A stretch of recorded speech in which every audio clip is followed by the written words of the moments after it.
The 2024 pre-season testing has finally come to our schedule, and we cannot be more excited to see what the teams have come up with in the off-season. However, there are certain aspects that are going to be a lot more important than others if you're watching the pre-season by yourself, and in this video we're going to talk about the factors that you should be paying a lot more attention to than you normally would, as well as those that don't really mean as much as you might originally think. For starters, the most important thing is the stability of the car, and this is practically what every team has been working on in the off-season period. The lap times will definitely not be the benchmark teams will pursue in the pre-season testing in Bahrain, but if the stability of the car, the way that it behaves on main straights, as well as the speed it transfers into the corner, will be something the engineers will be looking tirelessly at for 3 days.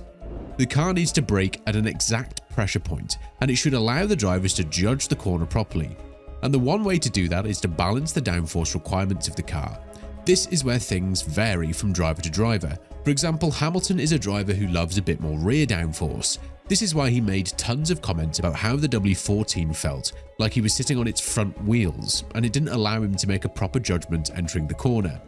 During the pre-season testing, the drivers will ask their engineers throughout different codes to add or remove downforce from its front or rear wing, depending on their preferences. And one indicator as to whether the car behaves right when entering the corner should be the twitching of the steering wheel. Yes, there are drivers who love a bit of understeering car when entering the corner, which is why the steering wheel would automatically be a bit twitchy, and you would automatically assume that it's a bad thing as the car's not behaving the way it should. However, we must remind you that all of this is based on the driver's preferences and not the car's behavior in the first place. The stability, on the other hand, is a very important factor, because regardless of the preference the driver has, he needs to be confident to absolutely send it into the corner and transfer enough speed from the end of the main straight, which would be additionally boosted by the ERS, or simply called the battery of the car. Moving forward, the longevity of the session should give you one more hint to be looking at, and that is the reliability of the engine during the practice session, without having to interrupt its peak performance or slow down to cool it due to some external or internal issues.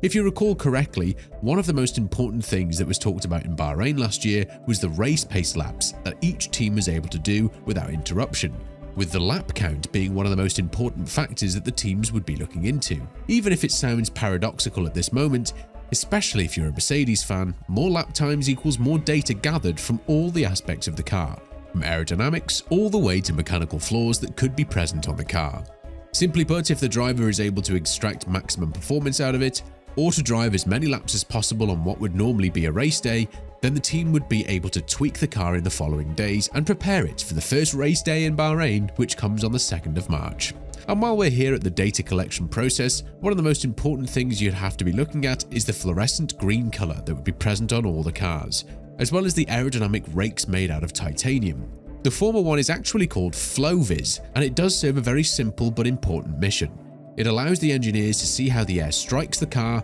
and how it moves from point A, which would be the front wing, to point B, which would be the rear end of the car. This is where the innovations from Mercedes would come in handy, because the new front wing of the car, which has been put under a huge question mark for its legality, would allow both the team and the FIA to see whether the creation of the Y250 Vortex, something that has been banned under the 2022 regulations, has been reinvented in a new, legal and innovative way.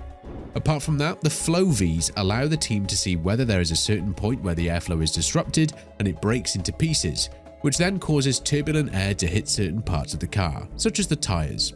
If this happens, then the tyre wear is increased, especially under conditions where the car is trailing another challenger closely and it has to deal with a lot of incoming dirty air, an area that F1 is trying to combat in the foreseeable future. But what is also very important for you to understand is the function of the titanium rakes, which are full of sensors that measure off-body flow structures. And the interesting part is that this is quite an old technology that finds its way in the modern F1 era. By measuring the dynamic pressure, the engineers can understand how the flow structures that are coming off certain parts of the car, like the front wing and the front wheels, actually work. And do not underestimate this aspect, because as I mentioned earlier in this video, everything starts from the front wing and the tyres. The vortices that have been banned from the front wing should see their re-implementation after Mercedes' massive innovation on the fourth main plane of the front wing. So this is definitely an area we should be paying a lot more attention to than usual. And there's one word that I must remind you that was so present during the previous years in these testing times: sandbagging. By definition, sandbagging means that a team is hiding performance and is projecting it based on the middle performance of the car, as they are deliberately running the engines in a lower power mode in order to deceive their rivals when it comes to the true performance of their car. Of course, one couldn't possibly know whether a team is sandbagging or not, but claims would be made left and right if a team from Red Bull's caliber suddenly delivers results that are not common for them, considering they are dominating the current aerodynamic era.